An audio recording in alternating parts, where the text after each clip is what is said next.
నీ పేరు అంటే అర్జునుడు ఈ యుద్ధం ప్రారంభం అవ్వడానికి ముందు సరే ఒకసారి ఆ సైన్యాన్ని ఈ సైన్యాన్ని కూడా నేను చూస్తాను, రెండు సైన్యాలకి మధ్యలో రథాన్ని నిలబెట్టి కొంచెం ముందుకు తీసుకెళ్ళి ఆ రథాన్ని మధ్యలో నిలబెట్టాలి. ఒక్కొక్కరిని వాళ్ళ కేసు చూస్తే వీళ్ళందరూ కూడా తనకు తెలిసినటువంటి వాళ్ళు, తన బంధువులైన స్నేహితులైనటువంటి వాళ్ళు వీళ్ళే కనిపిస్తున్నారు. వీళ్లతోటి యుద్ధమా అని చెప్పి అతనికి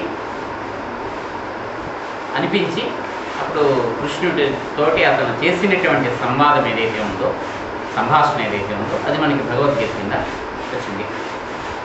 దానికి ముందు మనకి ఇదంతా కూడా ఈ భగవద్గీత యుద్ధము మొత్తం అంతా కూడా అంతవరకు వ్యాసుడు మామూలుగా రాసినా సరే ఇది సంజయుడు ధృతరాష్ట్రుడికి చెప్తున్నట్టుగానే చెప్తాడు. అంటే యుద్ధం నేను చూడలేను కదా, నువ్వు వర్ణించి నాకు చెప్పు అంటే ఆయనకి దివ్య దృష్టిని వ్యాసుడు అనుగ్రహించాడు కాబట్టి దాంతో యుద్ధంలో ఎక్కడెక్కడ ఏం జరుగుతుందో అదంతా కూడా సంజయుడు చూసి ఈ ప్రత్యక్ష ప్రసాదంలాగా ఈయనకి కామెంటరీ ఇస్తున్నట్టుగా మొత్తం జరుగుతున్నదంతా కూడా చెప్తూ ఉంటాడు. ఆ చెప్పడం అనేటువంటి దానికి ప్రారంభంగా మొట్టమొదట ఆయన ధృతరాష్ట్రుడు ప్రశ్నించాడు. ధర్మక్షేత్రే కురుక్షేత్రే సమవేత యుయుత్సవ మామకాః పాండవాశ్చైవ కిమకుర్వత సంజయ అని. హే సంజయ సంబోధించాడు. సంజయుడా, ధర్మక్షేత్రే కురుక్షేత్రే, ధర్మక్షేత్రమైనటువంటి కురుక్షేత్రంలో సమవేతాః సమకూడినటువంటి, అక్కడ సమావేశమైనటువంటి అందరూ చేరినటువంటి, యుయుత్సవ యుద్ధం చేయాలనేటువంటి కోరిక కలిగినటువంటి వాళ్ళు యుద్ధం కోసం అని చెప్పి చేయలేరు. సరదాగా కిట్టి పార్టీ చేసుకోవడం కోసం, ఏదో పార్టీ చేసుకోవడం కోసం కాదు, యుద్ధం చేయడం కోసం అని చెప్పి వాళ్ళు చేరినటువంటి మామకాహ నా వైపు వాళ్ళు, ఈ దుర్యోధనుడు మొదలైనటువంటి వాళ్ళు, పాండవాహ ఈ పాండవులు, కిం అకుర్వత ఏం చేశారయ్యా అని ప్రశ్నించాడు. ఆయన ప్రశ్నకి సమాధానంగా మొత్తం ఈ వీళ్ళిద్దరు ఏం మాట్లాడుతున్నారు ఇదంతా కూడా చెప్తాడు. మొట్టమొదటి ఆయన అడిగినటువంటిది ఏం చేశారు వీళ్ళు. ఈ అడగడము అనేటువంటి దాంట్లోనే చాలా చక్కని కొన్ని విశేషములు మనం గమనించవలసినటువంటి ఉంటాయి. మొట్టమొదటి ఈయన ఏం చేశాడు, కురుక్షేత్రం, వీళ్ళు ఎక్కడైతే యుద్ధం చేశారో అది కురుక్షేత్రం అనేటువంటి పేరు కలిగినటువంటి. ఈ కౌరవ వంశానికి పూర్వీకులైనటువంటి రాజులలో కురువు అనేటువంటి ఒక రాజు ఉన్నాడు. కురు అనేటువంటి ఒక రాజు, ఆయన పేరు మీదే కౌరవులు అనేటువంటి ఇది వచ్చింది. నిజానికి పాండవులు కూడా కౌరవులే, అంటే కురువంశానికి చెందినటువంటి వాళ్ళే. ఇటు వచ్చి కౌరవులు అనేటువంటి పేరు మనకి ఎక్కువగా ఈ ధృతరాష్ట్రుడి యొక్క పిల్లలకి ఎక్కువగా అలవాటైపోయింది. రూఢి అంటాం మనం. అంటే లోకంలో కొన్ని పదాలు ఉంటాయి, ఆ పదాలకి వేరే వేరే అర్థాలు ఉన్నప్పటికీ కూడా ఒక అర్థంలో ఆ పదం ఎక్కువగా మనం ఉపయోగించబడటంతో ఆ పదానికి అర్థం ఏమిటి అంటే ఆ అర్థమే చెప్తాం. ఉదాహరణకి మనకి ఏం చెప్తారంటే జలజము, అంబుజము ఇటువంటి పదాలు ఉన్నాయి. జల అంటే నీరు, దాంట్లో జ అంటే పుట్టినటువంటిది. జలజం అంటే పద్మం అని అర్థం. అలాగే అంబుజం అన్నా పద్మమే. అంబువు అంటే నీరు, నీటిలో జ అంటే పుట్టినటువంటిది. అయితే నీటిలో పుట్టేటువంటి బోర్డు ఉన్నాయి. చేపలు నీటిలోనే పుడతాయి, అక్కడ ఉండేటువంటి నాచు నీటిలోనే పుడుతుంది, ఇంకా క్రిమికీటకాలు ఏవైనా అవి నీటిలోనే పుడతాయి. నిజానికి అంటే మనం టెక్నికల్గా ఆలోచిస్తే ఇవన్నీ జలజములే, ఇవన్నీ కూడా అంబుజములే. కానీ మనం జలజము అనగానే కేవలం పద్మం అనేటువంటి అర్థమే చెప్తాం, మిగిలినటువంటి వాటికి అర్థంగా చెప్తాం. అంటే మొసల్ని చూసి నేను ఇవాళ పెద్ద జలజాన్ని చూసాను అంటే పువ్వుని చూసేమో అనుకుంటాం, కోసి తీసుకురాలేకపోయేవారు అంటాం. అయ్యో అంత మొసల్ని ఎక్కడ కోసి తీసుకొస్తాను అంటాడు.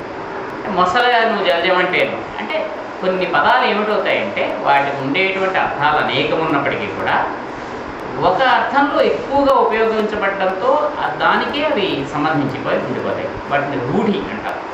రూఢి అంటే ఎక్కువగా నాటుకుపోయింది అంటే ఇంకొక అర్థం మనకి దాంట్లో రాదు. అంటే ఆ రకంగా మనకి ఏంటంటే కౌరవులు అంటే ధృతరాష్ట్రుడి యొక్క కొడుకులకు ఎక్కువగా అలవాటు అక్కడక్కడ. అందుకే కృష్ణుడు సంబోధించినప్పుడు కౌరవ కౌరవ అంటుంటాడు అర్జునుడిని. అంటే కురువు యొక్క వంశానికి చెందినటువంటి వాడు. తర్వాత కాలక్రమంలో ఎక్కువగా మనకి అలవాటు అయిపోయింది. అయితే కురువు అనేటువంటి ఆయన ఏం చేశాడు, ఈయన పూర్వకాలం యజ్ఞం చేసేటప్పుడు ఏం చేసేవారంటే సాధారణంగా పెద్ద పెద్ద యజ్ఞాలు రాజులు చేసేవారు. ఆ యజ్ఞము ఒక నెల నుంచి సంవత్సరం పాటు ఉండేటువంటి యజ్ఞాలు కూడా ఉండేవి. దాన్ని దర్శించడం కోసం అని చెప్పి యజ్ఞాన్ని చూడటానికి దానికోసం అనేక మంది చుట్టుపక్కల రాజ్యాల నుంచి వాటి నుంచి కూడా వస్తుండేవారు. వీళ్ళందరికీ కూడా అక్కడ భోజనాలు ఉన్నాయి, కూడా అక్కడే దొరికేది. అందుకని ఏం చేసేవారు, నగరానికి అప్పుడు ఇంతలాగా ఇది లేదు కాబట్టి, చుట్టూ అడవలే కాబట్టి చక్కగా ఒక ప్రాంతాన్ని ఎన్నుకొని ఆ ప్రాంతంలో యజ్ఞాన్ని చేసేవారు. యజ్ఞం చేసేటప్పుడు ఎవరైతే యజ్ఞాన్ని చేయబోతున్నారో వాళ్ళ భూమంతా కూడా చదును చేసేవారు. చదును చేయడం దున్నేవారు, శుభ్రంగా రాళ్ళు రప్పలోని తీసి దున్నడం. అలాగా జనకుడు చేస్తున్నప్పుడే సీతాదేవి దొరికింది.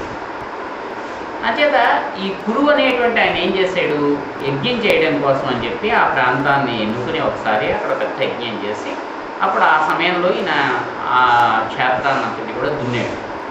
అంచేత అప్పటి నుంచి కురువు అనేటువంటి రాజు దున్నినటువంటి క్షేత్రము భూమి కింద కురుక్షేత్రం అనేటువంటి పేరు దానికి నిలబడిపోయింది నెమ్మదిగా. అంచేత కురుక్షేత్రం అంటే కురువు అనేటువంటి రాజు దున్నినటువంటి ప్రదేశం.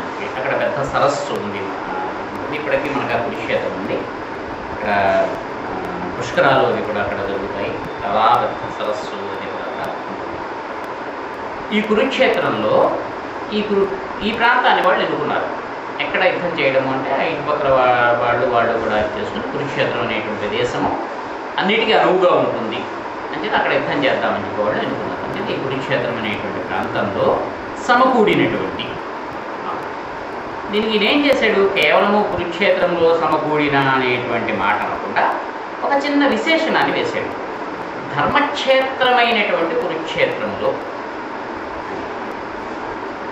ధర్మక్షేత్రము అంటే ఎక్కడైతే ధర్మము ఆచరింపబడుతూ ఉంటుందో ఆ ప్రదేశము ధర్మక్షేత్రం. క్షేత్రం అంటే భూమి, ప్రదేశము అనేటువంటి అర్థం. అంటే ఎక్కడైతే ధర్మం ఆచరించబడుతుందో అటువంటిది. ఇప్పుడు యుద్ధం చేస్తున్నారు. యుద్ధం ధర్మం ఎలా అవుతుంది అంటే రాజుకి తన అధికారాన్ని నిలబెట్టుకోవడం కోసం, లేకపోతే అతని శత్రువు, లేకపోతే అధికారం కోసం ఎదురు చూస్తున్నటువంటి వాడికి అధికారాన్ని లాక్కోవడం కోసం యుద్ధము చేయడము అనేటువంటిది అది ఒక ధర్మం కింద లెక్క, క్షత్రియ ధర్మం కింద లెక్క. అంటే క్షత్రియుడైనటువంటి వాడికి దాన్ని ఒక ధర్మంగా వాళ్ళు చెప్పారు. నీ రాజ్యాన్ని ఎవరైనా కనుక ముట్టడిస్తే కాపాడుకోవాలి, అప్పుడు నువ్వు యుద్ధం చేయాలి. అలాగే నువ్వు ఏదైనా కారణంగా నీ ప్రతాపాన్ని చూపించడం కోసమో, నీ రాజ్యాన్ని విస్తరించుకోవడం కోసమో నువ్వు మిగిలినటువంటి వాళ్ళ మీదకి యుద్ధానికి వెళ్ళడం అనేటువంటిది కూడా ధర్మం. వాళ్ళకి రాజులకి రాజ్య విస్తరణ అనేటువంటి ఒక ధర్మం. ఎందుకంటే ఈయన మంచివాడైతే ఈయన మిగిలినటువంటి రాజ్యాలను కూడా తను ఆక్రమించుకున్నప్పటికీ కూడా చక్కగా పరిపాలన చేస్తాడు. కాబట్టి సాధారణంగా పూర్వకాలం ఎందుకు జైత్రయాత్రలు చేసేవారంటే తను మహావీరుడు అని చెప్పి అనిపించుకోవడం కోసం. అందుకని వీళ్ళు ఏం చేసేవారు, ఈ వాళ్ళు గెలుచుకున్నటువంటి భూమిని మళ్ళీ రాజ్యాన్ని వాళ్ళకే ఇచ్చేసేవారు, కప్పం కట్టించేసుకుని. అంటే నువ్వు నా సామంతువి అని చెప్పి అనిపించుకునే వాళ్ళ చేత వాళ్ళ దగ్గర కొంత డబ్బు తీసుకుని ప్రతి సంవత్సరం ఇంత మీరు కడుతూ ఉండాలి అని చెప్పి చెల్లించమని చెప్పి మళ్ళీ ఆ రాజ్యాన్ని వాళ్ళకే ఇచ్చేవారు. ఒకవేళ ఆ రాజు మరణిస్తే అతని కుమారుడికి రాజ్యాభిషేకం చేసేవారు.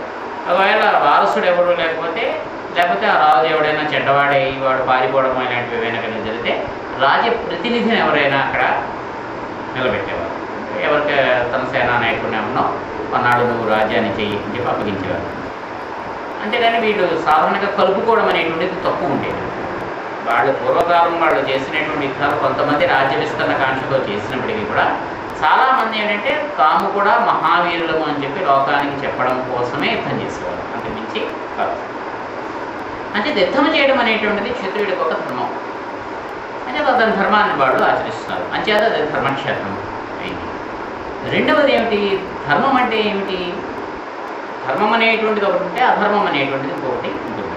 ఎప్పుడైతే పాపం అనేటువంటిదో పుణ్యం అనేటువంటిది ఉందో దానికి వ్యతిరేకమైనటువంటిది కూడా ఉంటుంది. సృష్టిలో కేవలము మంచి అనేటువంటిదే ఉండదు, కేవలము చెడు అనేటువంటిదే ఉండదు. ఆ రెండు ఎప్పుడు కూడా సమ్మిశ్రమంగానే ఉంటాయి. చెడు ఉంటే మంచి ఉంటుంది, మంచి ఉంటే చెడు ఉంటుంది. అంటే మనకి కేవలము వెలుగే కావాలంటే కుదరదు, చీకటి ఉంటుంది. చీకటి ఉంటేనే మనకి వెలుగు అనేటువంటిది కూడా ఉంటుంది. మాకు పగలు మాత్రమే కావాలి, రాత్రి వద్దు అంటే కుదరదు. రెండు ఉంటాయి ఎప్పుడు కూడా. మనం ఏమిటంటే మంచిని తీసుకుని చెడుని విడిచిపెట్టేయడం, పగల్ని మనకి ఉపయోగించుకుని రాత్రి విశ్రాంతికి ఉపయోగించుకోవడం, ఈ రకంగా ఉపయోగించుకోవడం అనేటువంటి తెలివితేటల్ని మనం ప్రదర్శించాలి తప్పిస్తే సృష్టిలో మాత్రము రెండవది లేకుండా దానికి ఒకటి ఇవ్వడం